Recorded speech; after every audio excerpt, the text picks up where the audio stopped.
Are you ready?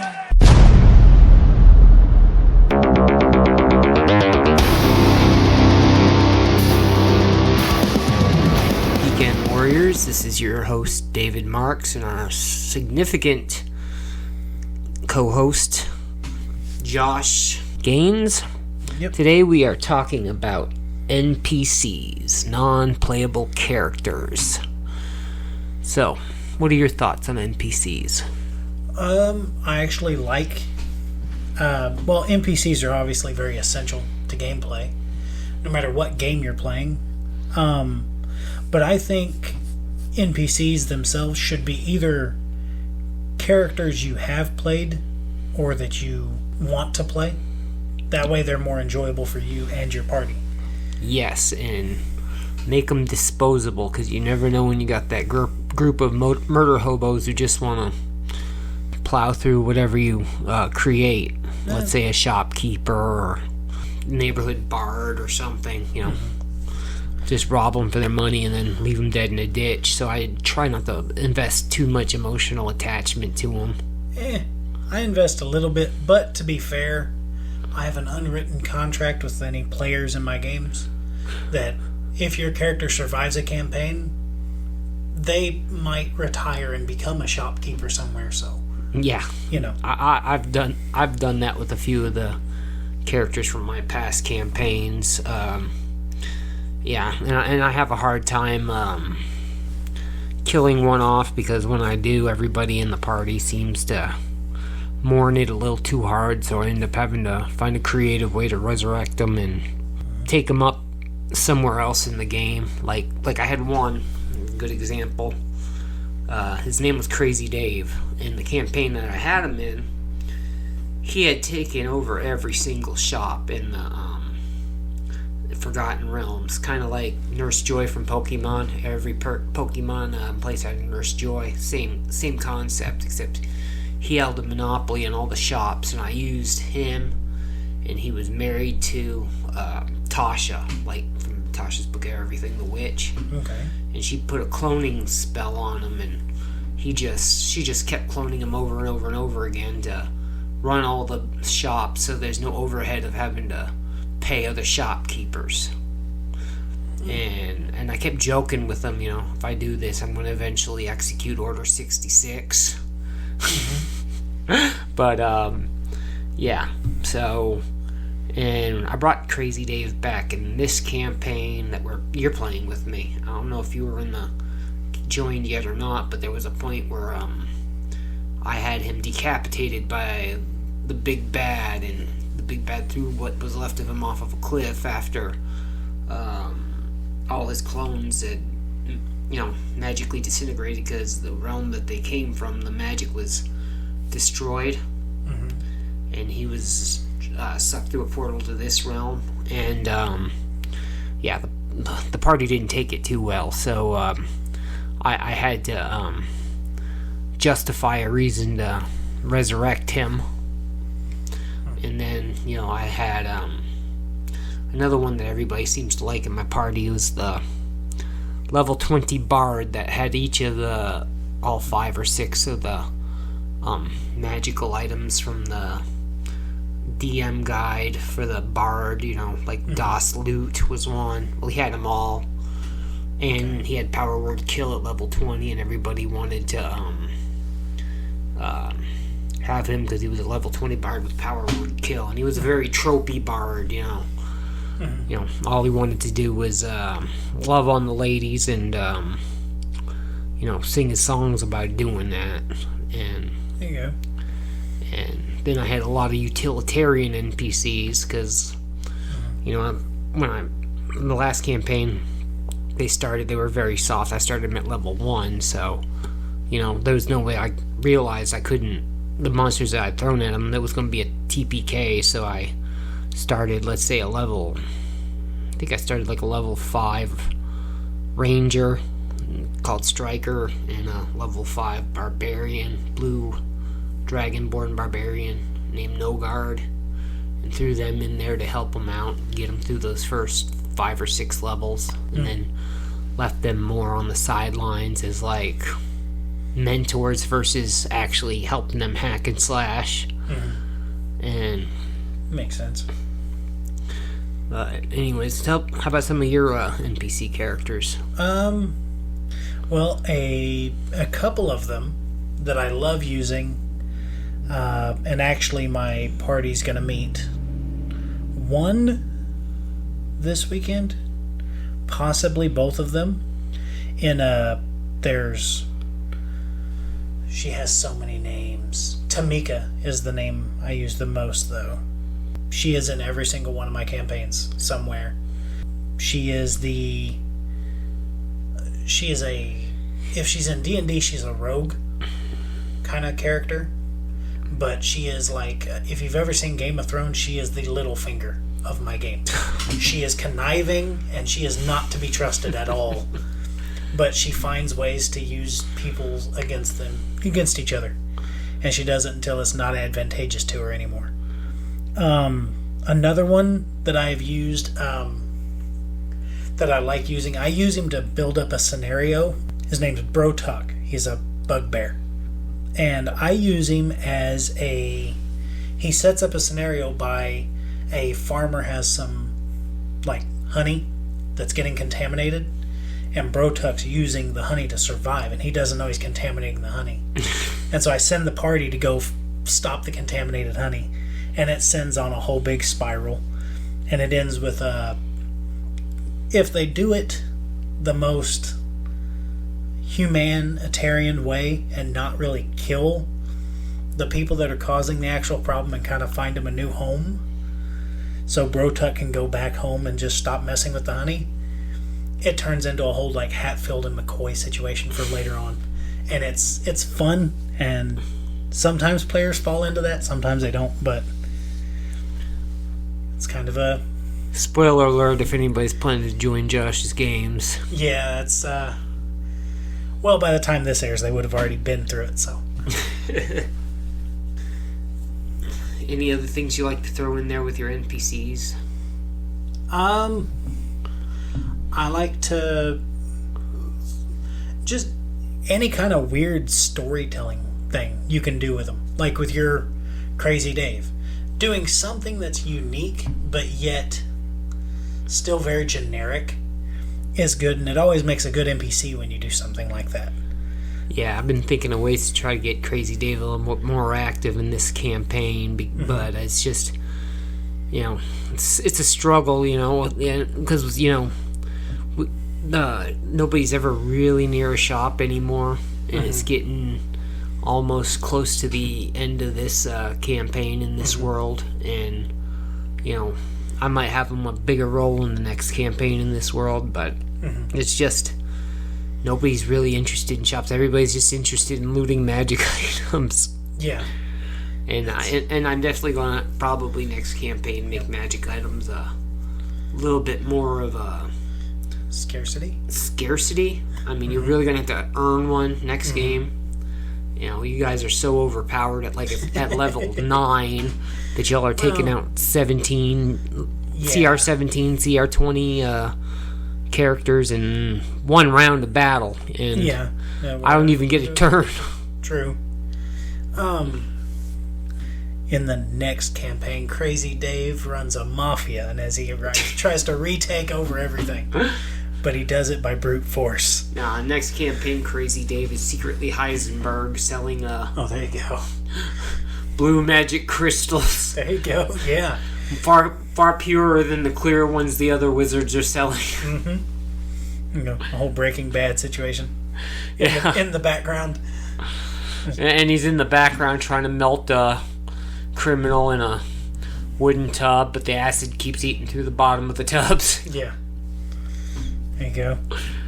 But, yeah, and I also like using a lot of the NPCs from the 5e books. Like I said, I like using Tasha. I think at one point I actually used, gosh, I can't think of him. I want to say his name was Warlord or something. The Dark Knight that, I don't remember. It's one of those things, it's going to be on the tip of my tongue, and by the time I'm done this podcast, I'll remember his name. But, I use him a lot, and Mad Maggie from the Descendant and Avernus I've used a couple times. Yeah. I want to say that's where I got the inspiration for Tamika. In the Baldur's Gate book, Descent into Avernus book, in one of the early scenarios, you go to a tavern, the Elf Song Tavern. Yeah.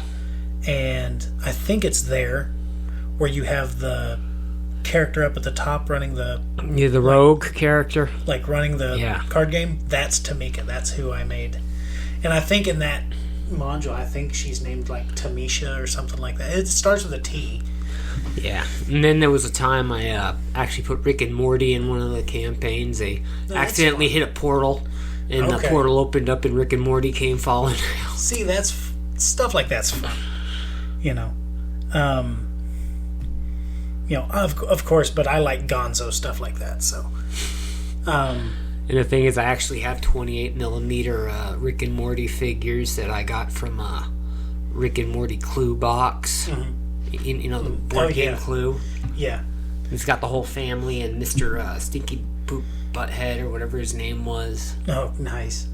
So I got like the whole gang. Mm-hmm. And I'm really thinking of resurrecting Rick and Morty somehow, but it's just hard to do in a way that makes sense to the story. Yeah.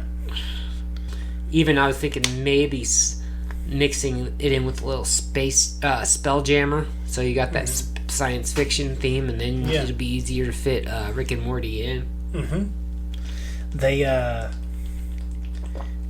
There's all kinds of things you could do. You could do like a whole Back to the Future thing with Rick and Morty. They come back to see how Death Dealer was destroyed or how he succeeded in the end. But really, I could do cameos with like any pop culture figures, because I've got about 400 hero clicks that a friend of mine, shout out to Kyle, gave me, so I could use like anybody from Deadpool to Lord of the Rings to Mickey Mouse, anything that's hero clicks. I've got. He gave me just literally hundreds of hero clicks figures. Yeah. See, it's funny you said stuff like Mickey Mouse, because I got some weird looks at LongCon when I went there. I ended up buying a book, and the guy was like, "Yeah, you need somewhere." I bought Mutant Crawl Classics, which is the sci-fi version of Dungeon Crawl Classics. And the guy said, "Yeah, you need somewhere to send your players when they learn Plane Shift." And I said, "You have the realm of Sega. You're good." And he goes, "What do you mean?" I said, "Until you start playing Sonic levels and 1-1 Super Mario Brothers on tabletop, you haven't played." Like, that's normal in my game. We hadn't talked about that. How was Long Con? It was good. Unfortunately, I couldn't run more games because I heard that both my Saturday morning and my Saturday afternoon, the games I had to cancel because of work, were actually full and had a waiting list on them. Mm. So, unfortunately, I only got to play with one full table. But all 3 games I did run were very fun in their own ways. Yeah, it's like a marathon. I mean, after a 1 3-hour session, my brain is putty, and I'd be drooling by the time I came home. But I love the idea of what they did. I love the concept, and I'm really actually jealous that you got to go. I just financially, it wasn't there for me to make it. And definitely, if you've never been, I do recommend going, because it was fun. And like I said, I ran a basic dungeon crawl that I had adapted from 5e to DCC. I could have ran it in 5e and been fine. But it's just a little twisted adventure. Have a new idea for a new twisted adventure. I think I'm going to try to publish, because I don't know anybody that's done anything like it. See, you need to do a adventure. I know we're going off the rails here, but like an arena thing, and have one of your NPCs that you know and love be like the host of the arena, and just do a whole campaign of them climbing up the ladder for, like, let's say 100 tiers, and then your party's got to go through all 100 tiers. I mean, it's going to be very grindy, but you could put little stories in between, fights or whatever. something like that, and the campaign ends when they hit the top tier. Mm-hmm. Oh no, I have this idea in my head, because I play with instead of like with big maps, I play with ultimate dungeon terrain. Yeah. Also, which is like a circle. Yeah. And so I was looking at that and was like, if I shrunk down this to like a 10-inch circle and made 3 of them, I could run a 3-ring circus on the tabletop and have like a ringmaster that's using magic to force the people into like the globe of death and things like that. And you do that, but take, let's say, the carnival from the Witchlight Carnival, mm-hmm. and just kind of incorporate it around the Witchlight Carnival, so mm-hmm. your players can do the fun games and activities along with that, and then mm-hmm. somewhere along the line, Killer Clown from Outer Space it and trap them into the 3 rings. You know, I could. The circus isn't as fun and friendly as it turns out to be. You know. Mm-hmm. But yeah, I love NPCs. I love manipulating my party with NPCs. I think I did a good job. You know, kind of derailed the session. So when my nephew and when he did that, I thought, okay, well, there's going to be consequences and repercussions. So I used all my NPCs to make everybody think that the book that they were looking for was actually in the monastery, and they get there and come to find out the big bad had swapped it out with a halfling a dragonborn cookbook full of halfling recipes, or gnomish recipes, I think it was. And since they wanted to take the long way, I was like, well, you were just that close. If you were there one day sooner, but just like do that, use your NPCs to manipulate everybody, and kind of like, what if I got in this hand but you're looking at this hand kind of situation. Yeah, kind of like the whole if you've never seen it, the whole ending for Ocean's 12, just I stole a replica, like what the hell. Oh, you're talking about, I know what you're talking about. Yeah. Or even I hate to say it because I know you refuse to watch it, but they kind of pulled that same thing in the Dungeons and Dragons movie. Mm-hmm. It's just a bad taste in my mouth. I may watch it eventually, but they thought the evil red wizard thought they had everybody, and then they used, which was basically the equivalent of an NPC, I'm guessing, the guy's daughter, and slipped the magic wrist on her hand, or magic bracelet on her wrist, so neutralizing her so she couldn't do spells or anything. Mm-hmm. But yeah, just like little sleight of hand things like that. But what's your favorite antics you've done with your NPCs? Oh my, favorite antics is probably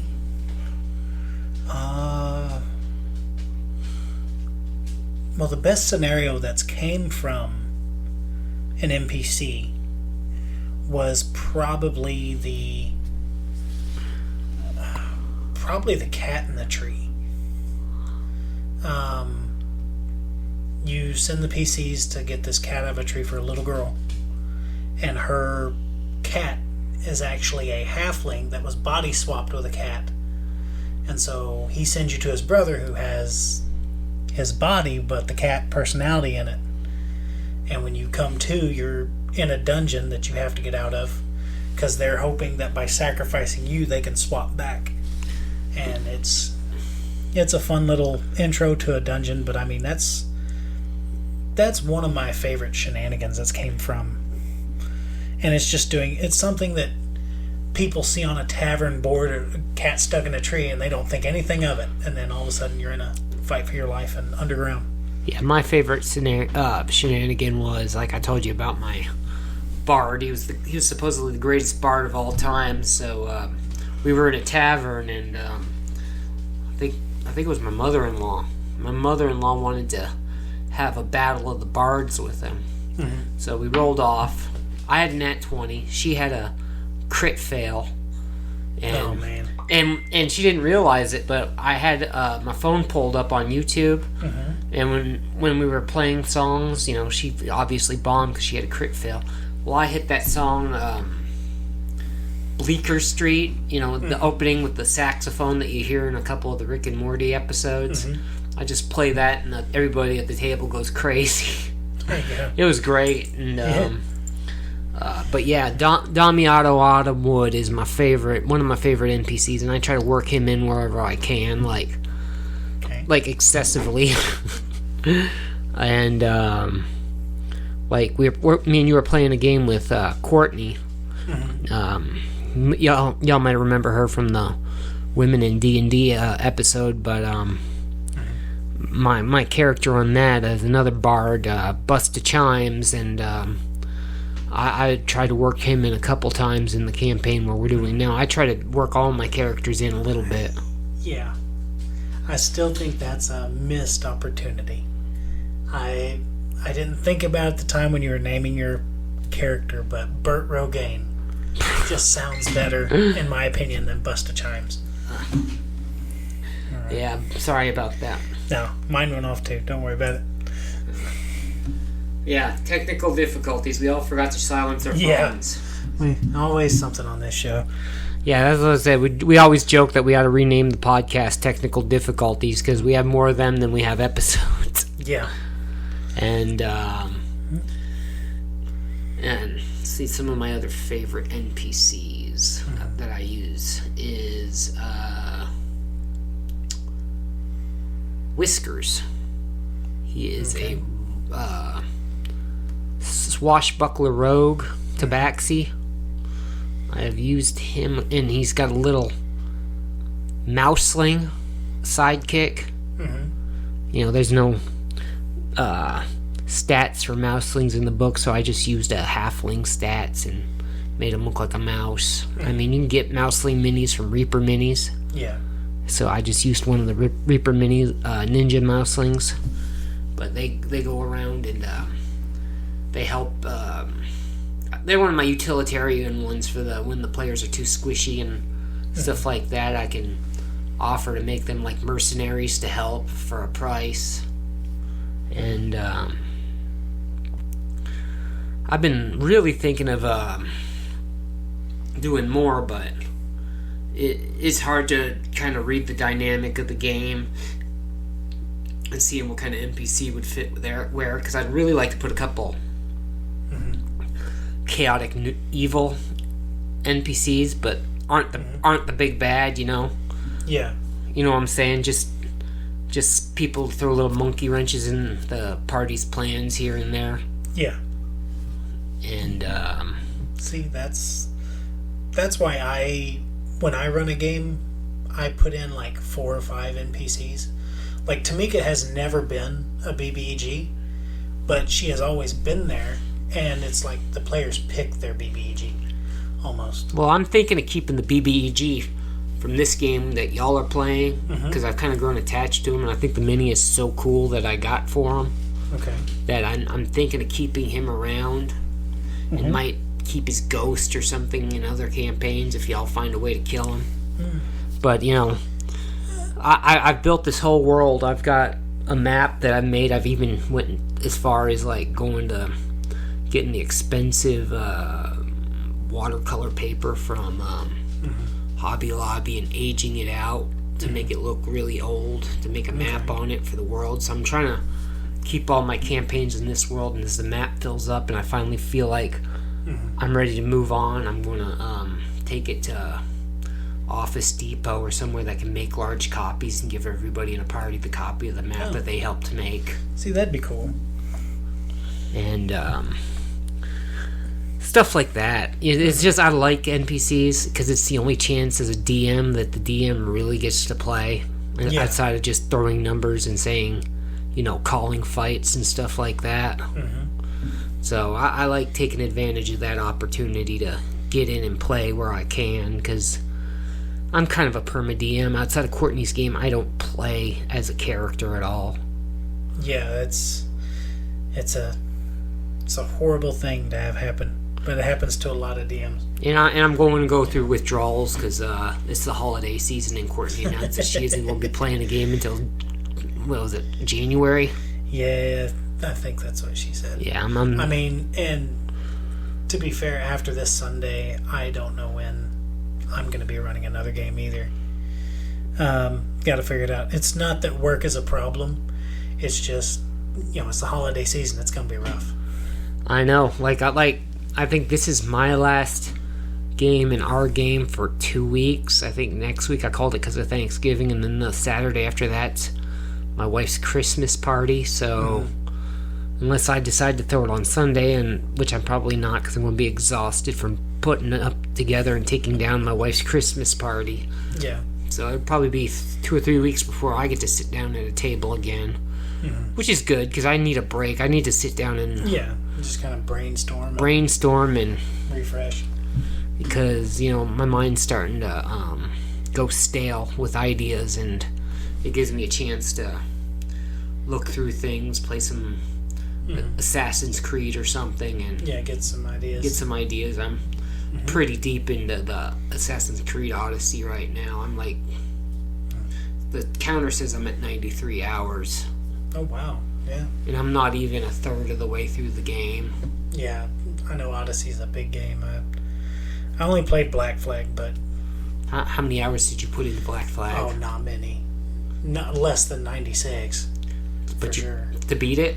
No, I never beat it. I got caught up in, once I got a boat and I found out my crew could do sea shanties as I rode in the boat, that's all I did. I didn't care about the story after that. Yeah, well, that's the same thing in Odyssey, except all the sea shanties they sing in Greek. So, and it's got an option to switch the songs if you get sick of hearing it. But nope, I spent many a Friday nights in Black Flag drinking rum at home, singing Lever, Johnny Lever with my crew, sailing off into somewhere. I have no idea where we were going. You see, the thing is I've got like 7 or 8 Assassin's Creed, so at this rate, I'll be playing Assassin's Creed until 2025, and probably. I've got Valhalla, I've got Beginnings, I've got the one set in like Victorian era. I can't remember what that one's called. That one's pretty good, from what I've heard. I've got just about everyone that's on PlayStation 4. I've got the Ezio collection.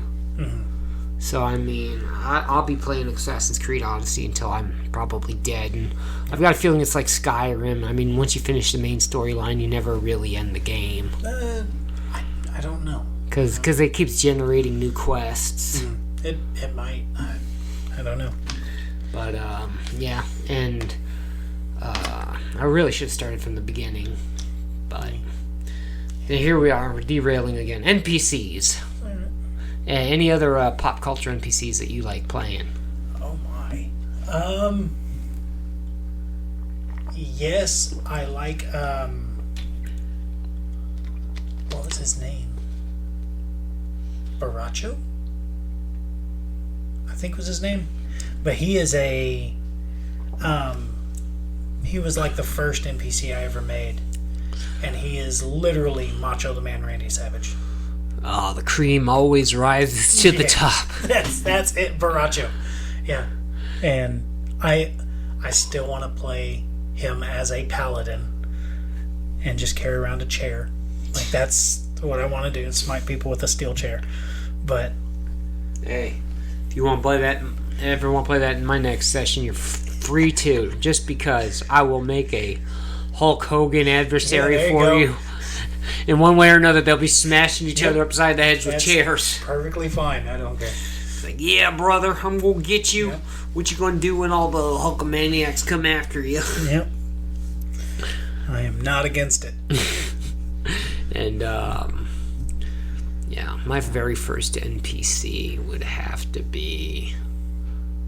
Yeah, Nogard. Nogard was a hot-headed dragonborn. Okay. And he was actually made out of necessity because I put my party against 2 helmed horrors and 2 hellhounds at level 3. Oh, wow.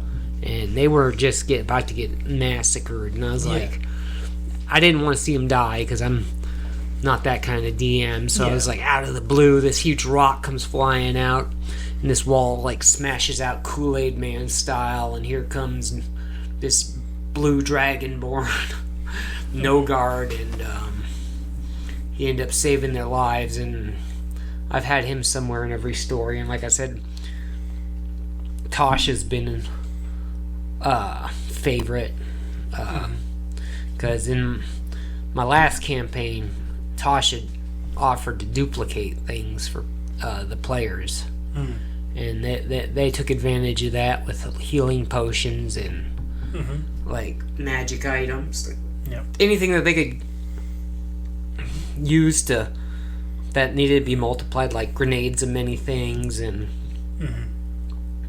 you know, I'm thinking of doing like animal NPCs too, like little Star Trek shout out, and just have them be in a house that's infested with tribbles. Oh, nice, yeah. And they have to find a way to deal with the tribble infestation. That'd be good. Yeah, I will say there's a lot of, just as a minor side note for your campaign, there's a lot of healing potions everywhere. I know, everybody wants healing potions. I was talking with my girlfriend about a build for a character that would be very good, but yet in the party we're in, it's null and void because of how many healing potions there are. Yeah, I'm really, now that you say that, I think there's enough healing potions to end the campaign with them. Yeah.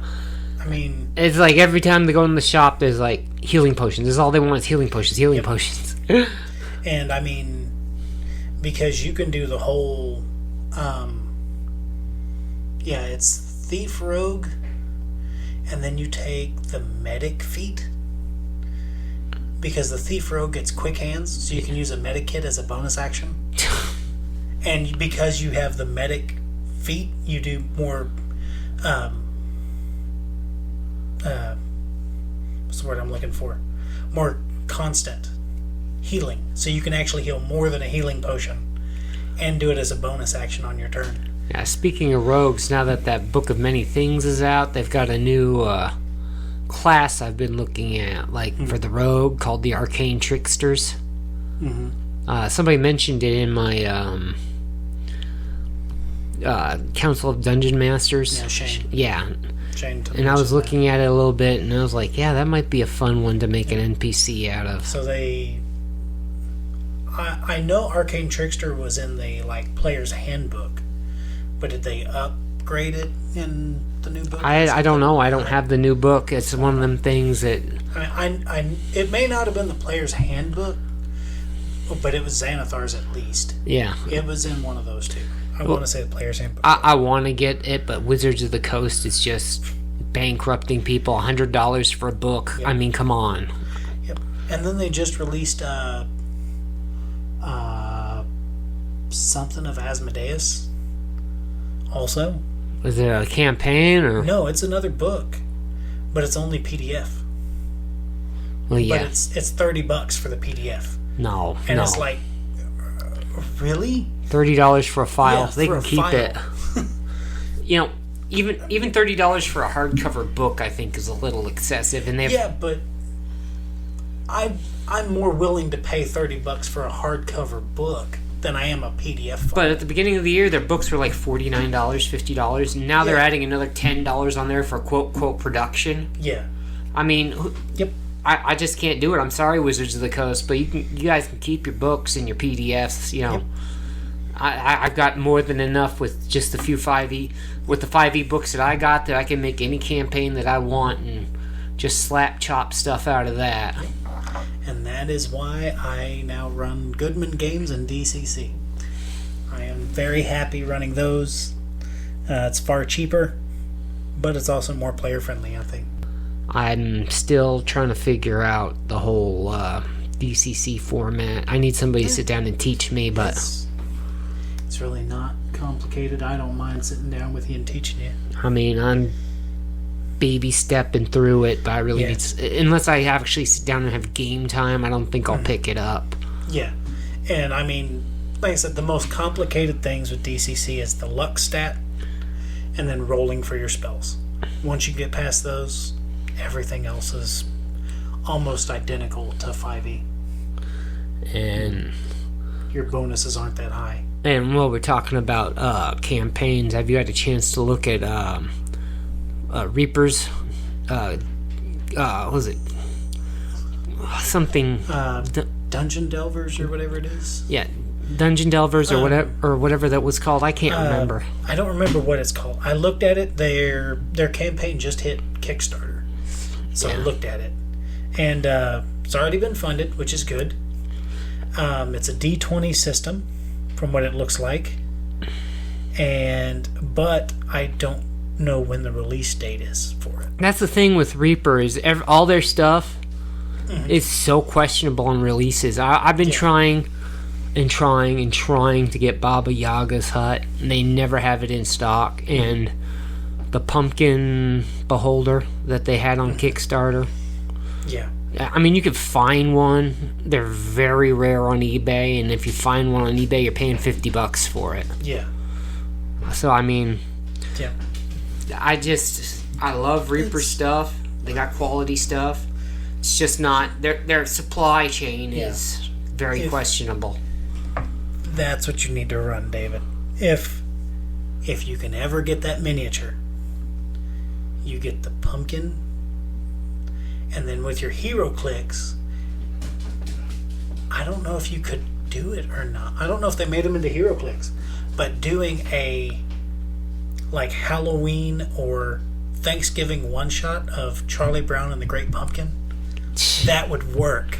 Or, which one of the Marvel characters threw pumpkins? Was it Hobgoblin or Green Goblin? One of them Goblin guys. I've got the mini for both. I want to say it was Hobgoblin. Because I got a bunch of pumpkin minis. He was a little more organic. Whereas the Green Goblin was more mechanical. But I got a bunch of pumpkin. I got like a pumpkin golem. I've got a few Halloween minis because I ran a Halloween one-shot one year. And I just haven't done it again because I've been so busy with this campaign that I'm running. Like last year I did a Christmas one-shot. And the players had to go through Santa's workshop, and all the elves, the reindeer were gutted and skinned. The elves were all dead. Santa Claus was held hostage, and come to find out that Krampus had came in there and basically taken over his workshop. And I had a bunch of I went to every single homebrew 5e site I could find and pulled any kind of Christmas themed creatures out of there, like awakened Christmas trees. I mean, nice. They had spirits, like the ghost of Christmas past you could fight. There's all sorts of Christmas stuff, and I still have present mimics and stuff like that. And we had a good time. It's I just love doing little holiday one shots. And I was thinking of one of my favorite movies as a child was I don't know if you've ever seen any of them, the Critters movies. Maybe the first one? Maybe? Well, I think the second one, they had this Easter egg hunt. Okay. And the kids painted the Critters eggs and put them out. I was thinking of doing something like that, except in a D&D setting where it's non-religious Easter. And they have to hunt down these eggs that they've laid out, but they realize that they're filled with these man-eating creatures, but the little children don't, so they have to do it on the down low, and without the kids not realizing that they're swapping the eggs out as they go. And then if one hatches, it'd be like a Tribble situation, and they're gonna have to take out a massive infestation. So they are on the clock to try to get all these eggs. I've got all these great ideas. It's just getting the time to sit down and work with them on top of my own campaign. So, but any other NPCs that you like to work with out of the books, like big bads? Oh, we haven't talked about big bads as NPCs at all. No, we haven't. Not at all. Well, like I said, maybe a little bit on the big bad, but I mean, like I said, I usually put like 3 or 4 potentials, and then my players kind of pick them. There is one NPC that I do love the idea of, and he does have the potential to be a big bad. Actually comes from the non-player characters book from the GM series. Yeah. I believe it's like page 47. I mean, I got my book right here. You can feel free to look through it. It's somewhere in there. It's in the 40s. I know that. If it'll come here. But his name is Max. Maximilian Magister or whatever, and he has a sword with him, and his sword is a magic sword that he calls Lemmy, but it's actually it's a Death Knight is what the sword is, and so he can become a Death Knight himself, and it's just this like 8-year-old boy carrying around a like greatsword. Oh God, that's great. Yeah, and like he's in the book. They write down like if you have to go do something after dark with his help, you have to ask his dad for permission for him to go places. I saw the picture in the book, and I was like, I have to play that character. Well, that totally makes sense. I mean, you don't send a child out on a life-threatening mission after dark without asking the parents' permission. 62, not in the 40s. But yeah, Maximilian, he is his sword he calls Lemmy. His real name is like Lem Renderer. And he's a Death Knight. And I want to play that as a Devotion Paladin so bad. Yes. Or a Hexblade Warlock. I don't know. I've used a couple big bads as NPCs. I've used, like I said, I've used Strahd a couple times. Strahd is always a good one. Yeah. Strahd is a especially if you go through the monster manual and use the lair characteristics, like as you get closer to them, the trees start to twist up and become more unnatural looking, and the fog gets thicker, and all the shadows that you cast seem to have their own personalities, and your shadows aren't doing things that your body's doing. If that makes sense. Yeah. Another one I like using a lot is Acerak. Acerak and Vecna. I kind of like playing off the two of them together because, you know, one's bad enough, but if you put two of them together, it's a nightmare for your players. Yeah. And Tiamat. Everybody loves it when I use Tiamat because it's just you can use either form. You can use her in her human form, which I've got a great mini for, where it looks like a human woman on top, and all 5 of the dragon heads are her legs. Oh, nice. Dragon necks, or the like I got the monster form up there, but it's the Reaper version, not the Wizard's version. But that thing was a pain. I tell you, that thing took me about a week. Oh wow! Because it's Reaper. Nothing's primed. Yeah. When you get it, you got to scrub every one of them things down with Dawn soap before you prime them, and then it takes a day and a half to dry the primer, and then to paint. I think that one there had like 20 pieces, about 20 pieces to paint. Plus, I had to make a custom base for it because it was just so big. Reaper doesn't make the plastic bases, so I had to go to the hardware store, have them cut down a plank, and then I had to terrain it with wood glue and sand. Makes the best terrain, because if you use any other kind of glue besides Gorilla wood glue, then the sand's just going to crumble off over time. And I'm trying to think, another NPC I like using a lot that's a bad guy, Xanathar. My party, the game that you play in, used to love taking advantage of Xanathar.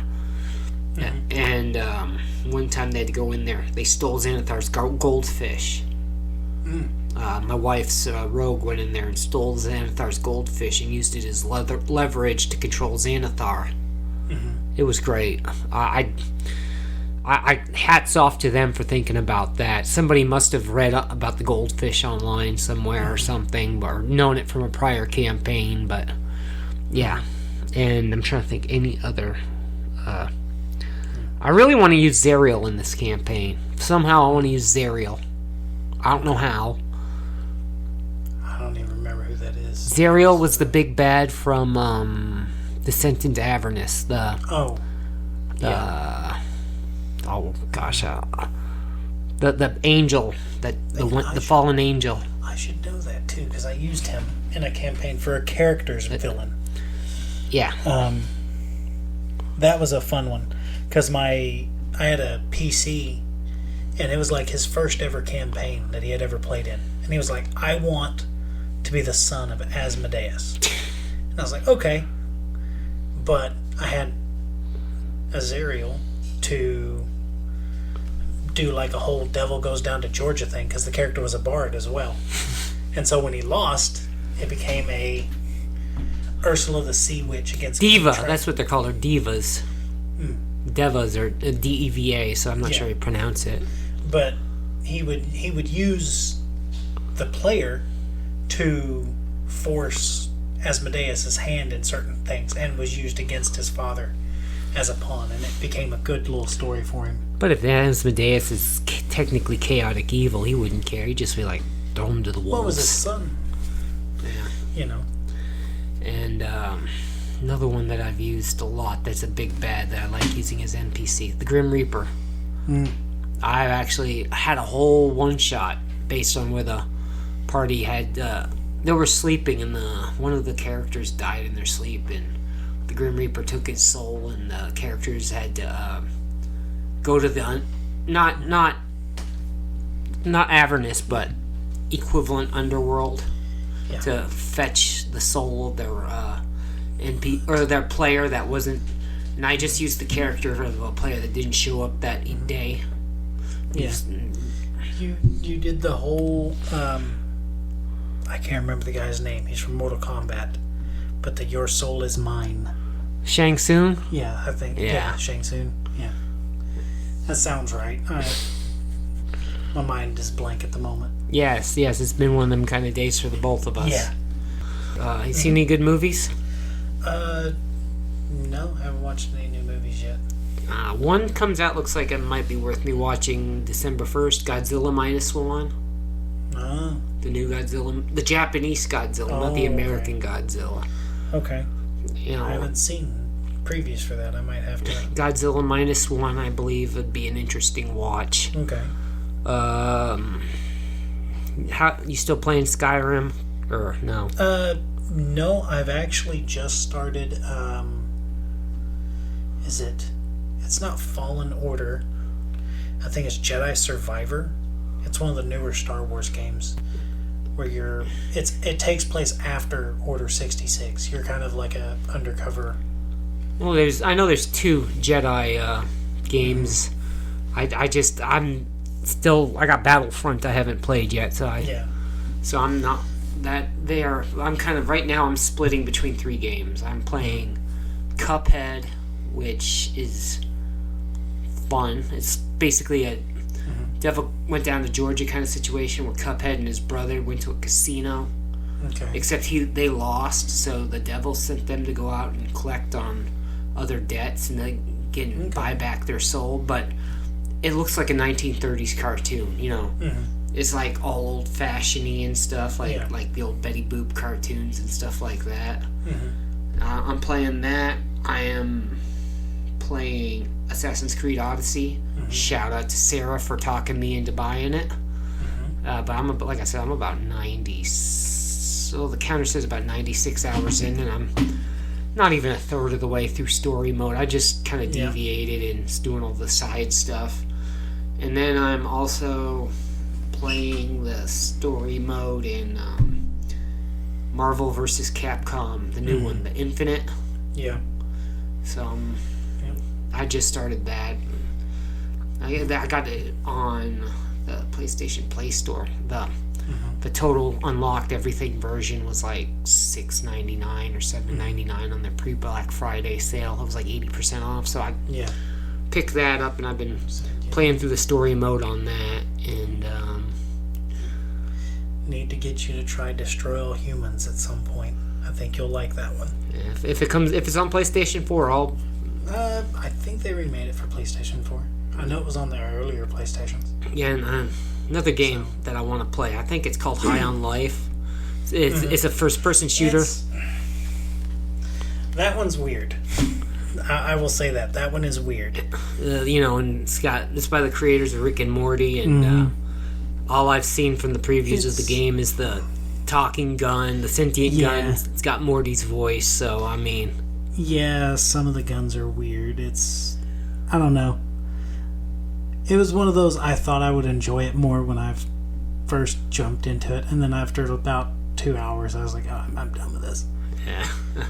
Well, I don't know. I saw a deal for the game and all the DLC in a package on PlayStation Store. I think I might get that payday. And Final Fantasy VI. I didn't realize they had Final Fantasy VI on the PlayStation Store, and that's my all-time favorite Final Fantasy game. I wish they'd remake that one, because that introduces just about a lot of the concepts that's in the games after that. Like, I think that's the first game with espers, and espers have always been a big thing in the later Final Fantasy games, but they started in 6.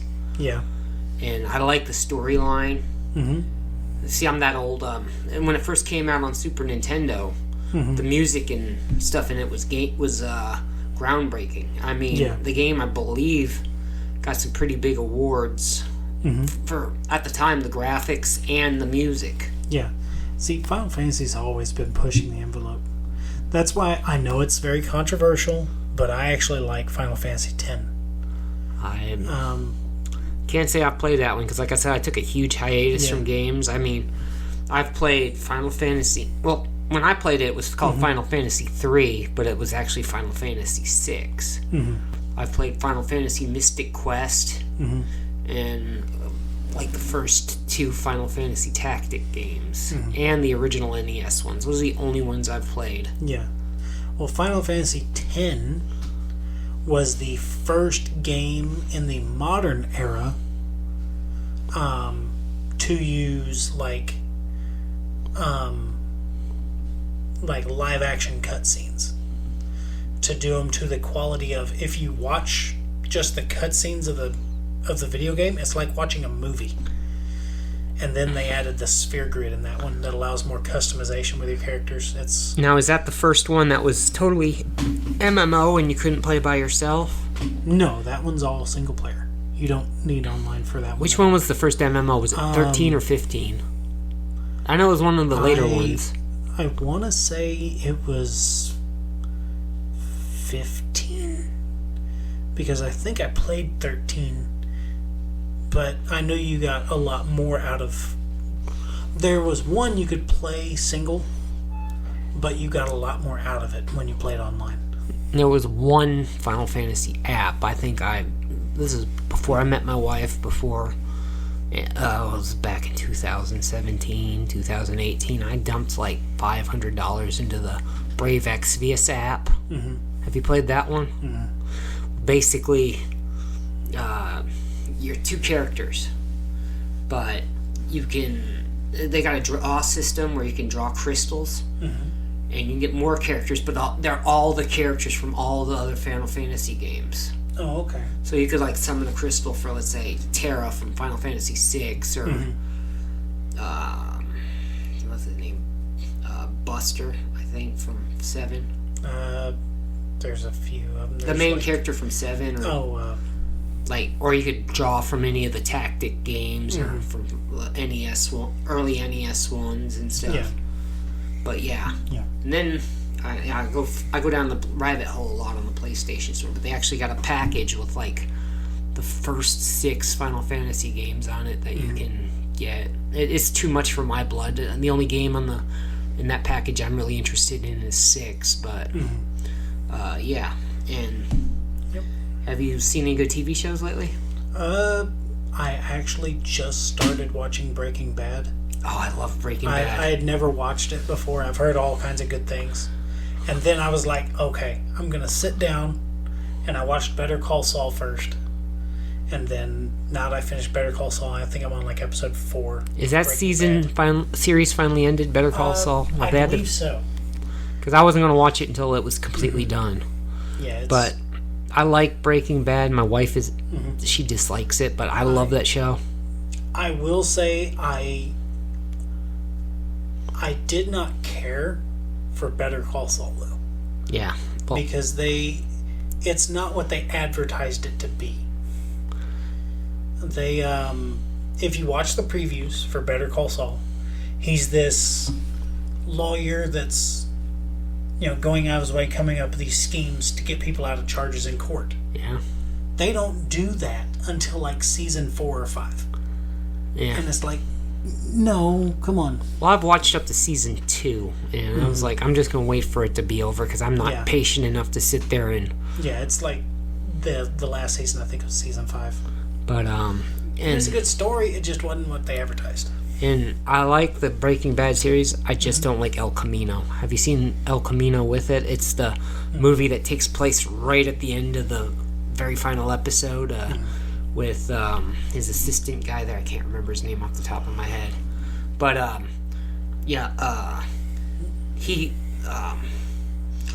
Walter White went in there and freed him from those guys that were forcing him to cook this meth. And shows him taking off in an El Camino. And he's trying to get out of town. So the whole movie is basically him trying to find all his cash stashes and stuff around town so he can get out of town, and all these rival people are trying to hunt him down to make more meth. I mean, I was happy with the ending to Breaking Bad. I think they should have left it at that and not made the movie. But now, but I'm a completionist, so I have to watch the movie, or the goblins in my head start screaming at me until I did. You didn't do it. You didn't finish it. Yep. So. How are you on your books? Have you finished your Powder Mage books yet? Not quite yet. I'm almost to book 3. Yeah, for those just listening in, and he's been on this odyssey since we started the podcast of reading the Powder Mage series. Yep, almost done. I am actually thinking of rereading the Witcher books. Okay. I've got the box set of all of them. And I don't like the main novels. I like because when they published the books, they did the because they were short stories. They were posted in literary magazines at first. They made 2 compilation books of short stories. I like the short stories better than I like the 5 novel series. It's just too long, really. I think they could have done it in 5 books. What he did in 5 books, he could have done in 3. And then there was a final book that took place a little later. I can't say without giving away the ending to the main book, but basically he spends the whole book hunting down his swords. Somebody stole his swords from him. Okay. But yeah, my favorite short story out of the collection of short stories is the one where this doppelganger has taken the identity of a halfling, and he's making all these crazy very lucrative business deals under the identity of this halfling, and everybody's after him thinking it's the doppelganger, and he contracts Geralt to try to hunt down the doppelganger. Okay. It's really a good story. I thought it was kind of humorous, some of the spots, but I really like the short stories better than the long 5 drawn out novels, because the TV series just butchered the books. I mean, I could see why he left the role of The Witcher after 2 or 3 seasons, because it's nothing like the books except for the name of The Witcher.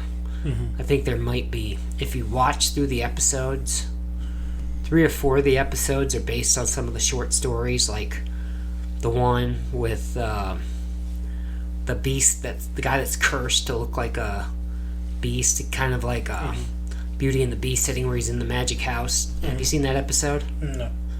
Oh, I think it's like the 1st or 2nd episode of season 2, maybe. But that was a short story from the book. Okay. The collection, and the story with the episode with the genie. Have you seen the one with the genie where he's trying? Have you seen any of them? Nope. Oh, well then Save yourself some. Yeah. Well, that genie one was a short story from the collections, and a couple of them are short stories from the collections. And I like them better than the main storyline. But I'm rambling here. Pretty good. So that's about it for us. I know that this is going to probably come out after Thanksgiving. Yeah, it'll be after Thanksgiving. So happy late Thanksgiving to all our listeners. And remember, what doesn't kill you gives you experience.